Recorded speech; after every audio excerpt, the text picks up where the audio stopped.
A very good morning, dear students. Welcome back to the computer science online classes. So, in this session, I am going to continue with the model question paper 3 marks questions. So, that is part C. I am going to discuss in this video. So, let us begin this class with the first question.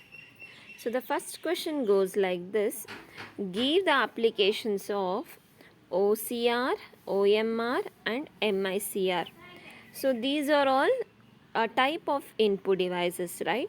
So, OMR's expansion, you all know that OMR means expansion is optical mark reader. OCR means optical character recognition.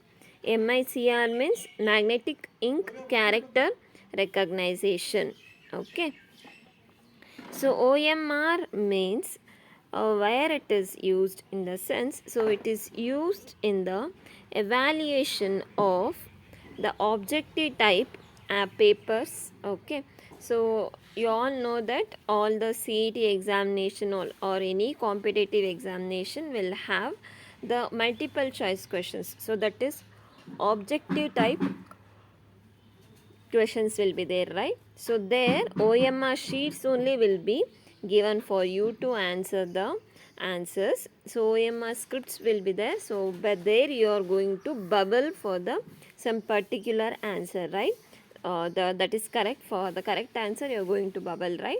So that is done by using this OMR sheet. So OMR will be used for evaluating the objective type papers. Okay, so next one OCR. So OCR in the sense optical character recognition. So this is used in editing the word processor. So for editing word processor, so that is for changing the fonts, for anything in any changes or modifications that has to be done in the word processor, means you have to use this OCR. Okay, so OCR should be used for editing the word processor. Okay, so next one MICR. So MICR, it is used widely in the banks to process the check. So to process the checks in the banks, we are going to use this MICR. So MICR expansion is magnetic ink character recognition. So this is the expansion for MICR. So this is also an important question. They will be asking for to expand OMR, OCR or MICR. Okay. So here first one OMR is used in the objective paper evaluation. OCR is used in the word editing in the word processor. Then MICR is used in the banks to process the checks. Okay, so this is the first question. So next question we'll move on. So the next question is, write the features of Unix operating system. So here you have to write the features of Unix operating system. So that is the characteristics of Unix OS you have to write here. So first one is before going to features, so we shall know from whom it was developed. Okay, so from Dennis Ritchie. So Unix was developed by Dennis Ritchie and Ken Thompson. So Ken Thompson on December in the year 1985 by Sun Microsystems. So this is the company name. So there they are going to develop this Unix operating system. Okay, so by Dennis M. Ritchie and Ken Thompson, they have developed this Unix operating system. So next is features. So features, the first feature is it has and hierarchical file organization. So hierarchical file organization in the sense, first the drives will be noted down, the path I am telling, first drives, next the folders, so next the file. So like this hierarchical file organization is done using this Unix operating system. So then this Unix operating system is portable. So portable in the sense one operating system can be used in the some other operating system, so that without any making movement. Okay, so without making any changes, the operating system is portable. So next is like Windows operating system. Unix operating system is also multi-user and multitasking. So it supports for multi-user and multitasking. So facilities like kernel and shell programmings are used. So kernel programming is there, shell programming is there. So all these programming techniques were used in Unix operating system. So next it is a mission independent. So whenever it is a portability option is there, so then of course the Unix operating machine should be mission independent. So mission independent means on any system you can able to use this Unix operating system. So next, as usual, like Windows operating system supports networking, right, for connecting with people. So here also this Unix operating system supports for networking. Okay. So next question is, write an algorithm to find the simple interest. So simple interest is always mentioned by using the symbol called as SI. So SI indicates simple interest. So always all the algorithm must have the steps. So the steps, step 1, step 2, step 3, like that up to many steps you can able to write, but here all the steps must be simple and it should be understandable for the users. Okay, so always algorithm will start at the first step and it will end or stop at the last step. Okay, so in the second step we have to give the inputs for the algorithm. So here you have to find the simple interest. So for finding the simple interest, you have to know the formula. SI is equals to P star T star R. So P means here principal amount, T means here rate of time, and this is rate. Okay, so here the formula you came to know right now. So what you have to input by seeing this formula? So you have to input the value of principal, rate and time. So all the three values should be given the input now. So this input is done by using, in the second step you can see here input is given. So input PTR. So next in the third step what you have to do? You have to do the calculation process. So that is SI is equals to P star T star R divided by 100. So this is the formula for finding the SI. Okay, so SI is formula is this one. So SI is equals to P star T star R divided by 100. So this is the formula to find the simple interest, right? So next what you have to do? You have to display the result. So the result is displayed using output statement. So output SI. So SI is what? Simple interest. So after displaying the result, everything is done right now. So at last what you have to write one step. So that is stop. So like this you have to write an algorithm for finding the simple interest.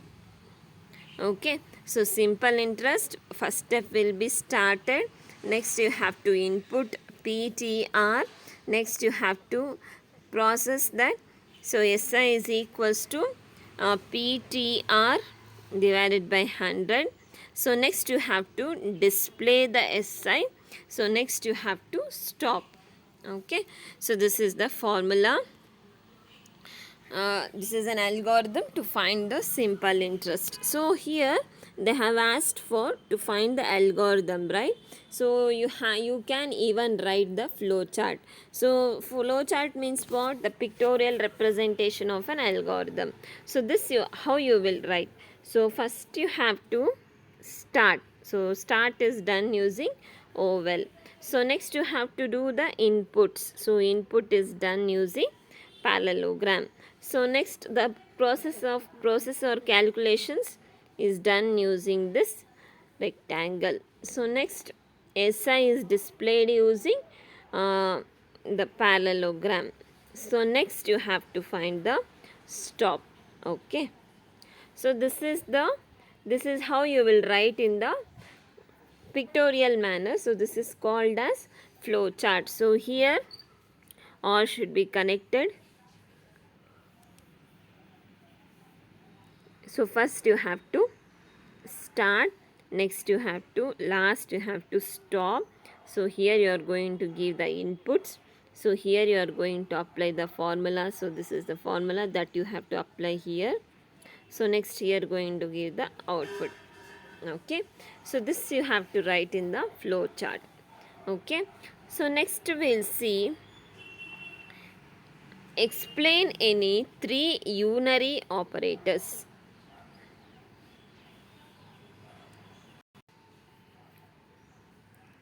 So next question we'll see explain any three unary operators. So unary operators means what?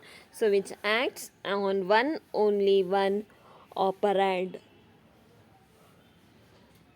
So there will be only one operand in the unary operators. Okay. So these are all the unary operators table. So first one exclamatory mark is there, right? So exclamatory mark is a logical not. So next ampersand is there, so that is called as address of. So next opening bracket, closing bracket is there, so that is called as cast operator. So next star is there, so that is called as pointer dereference. So next plus is there, so that is called as unary plus. So next plus is there, so that is called as increment. So next minus is there, so that is the unary negation. So next minus is there, so that is called as decrement by 1. So next negation symbol is there, so that is called as complement. So these are all only which acts on only one operand. So that is why it is called as unary operator. So these are all the unary operators. So these are the names given for that. Okay. So this is a type of unary operator. So if you write this table, it will be well and good. So here among these many unary operators, you have to explain any three unary operators. Okay. So one by one we'll see. So first one, pre-increment. So pre-increment in the sense, so increment, for that what is the symbol you have to use? Plus, right? So here we have to write the plus when you have, where you have to write in the sense before the variable. So before writing the variable you have to write this plus. So this is called as pre-increment operator. So whenever you are using this plus, so like this, for example, see here. So the variable name is what here? I. So that is assigned with the value 15. So now you are having number. So the number has to be incremented by the I value. So here the first the I is incremented, then assigned to number. So first I value will be 16. So this 16 after the execution. So now it is executing in the sense, so now the I value will be what now? 16. So before how much it was? 15. So pre-increment in the sense, first at the first time of execution of the variable only the value will be incremented. So value will be incremented and it will be assigned for whatever the variable which is given on the left hand side of the operator. Okay, see here it has to assign to this. Okay, so next post increment. So post increment in the sense, so after doing one repetition of execution, so it will increment. So until that time it won't be incremented. So that is done by using the post increment operator, when the plus plus operator is used after the variable. So after the variable, in the sense variable is I right here. So after this I, if I am writing the plus plus, so then it is called as post increment operator. Okay, so here the value of the I, first it will be what? I will have 15 only. So after the second increment, so this is first increment, second incrementation, I value will be now 16. So until that the first time incrementation will be 15 only. So then the value of the I will be getting to increase to 16. Okay. So next question we'll move on. So I hope this last question you all have understood. So these are all the unary operators. So here logical not, address of, cast operator, pointer reference, plus minus. So that is unary plus, unary minus, increment, decrement, complement. So if you are able to remember the arithmetic operations, then this will be also easy. So that is addition will be there, subtraction will be there.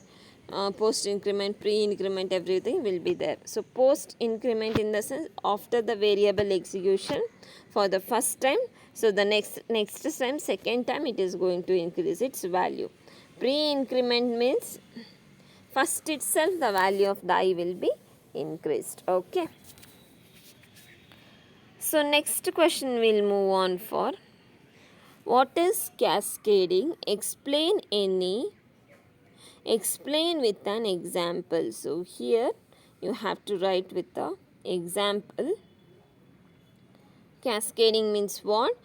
And you have to explain with an example. So here we'll begin with the answer C now. C++ supports the use of stream extraction operator.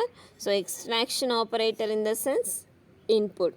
And C++ also supports stream insertion operator many times in a single input and single output. So single input and single output, for that it can be we can use stream extraction operator and stream insertion operator. If the program requires more than one input variable, then it is possible to input these variables in a single statement. What does it mean is, so if you are having two or more variables like this ABC, so instead of writing this Cin A, Cin B, Cin C, so instead of writing this, what you can do is, so by giving Cin we have to give, and what are all the three variables? A, B, C. Okay, so here instead of writing the same Cin lines, like we have to write more, if we have to input more than one variable in the program, means we can include that in the single line. So this is done using this process is called as cascading of input operators. So similarly, whatever it is done for input operators, we can include for the same thing for the output operators. Okay, so like this we can include for the output operators. So with multiple stream insertion operator can be used for only one stream insertion operator. Okay, So for example, you are having again A, B and C are the three operators. So now you have to output A, so C out, B, next C out, C. Here like this you have to output in the sense. So instead of doing like this, what we can give is, so just write the C out function A, B, C. Okay, so this is the thing here. So this is called as cascading. Cascading of what?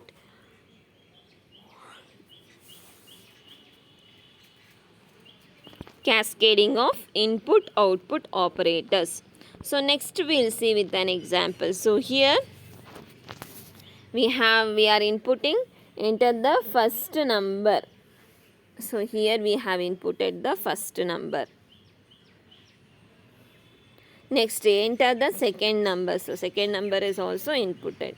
So instead of using cin statement wise, we can use a single cin statement and input the 2 marks using the multiple stream extraction operator. So here multiple stream extraction operator in the sense, so here instead of using the one single input statement, so in different ways we can use the different input statements in one single line. So C in A and B, so between that there is a stream extraction operator. Okay, so next similarly for C out, so cascading of C out is done like this.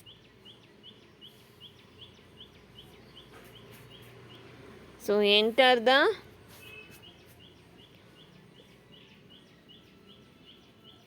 C out, the sum of two numbers is this one.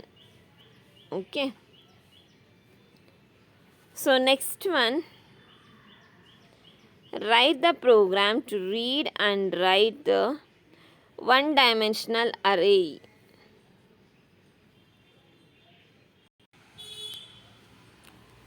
So write a program to read and write a one-dimensional array. So here you have to write the program. So first line you have to write the preprocessor directives # include iostream.h, # include conio.h, # include ioman ip.h. So iostream is used for C out and C in. Conio.h is used for including the statements like get ch and clear screen. ioman ip.h is used for including the functions like setw and endl. Okay, so after writing the preprocessor directives, you have to write the void main function. So there you have to open the curly braces and there you have to write the variable declaration. So that is int a of 50, next I n. So here you have to enter the number of array elements, so that is n. So next you have to read. So this is for reading. So reading is done by using the for loop. So here the array elements are inputted. So that is reading.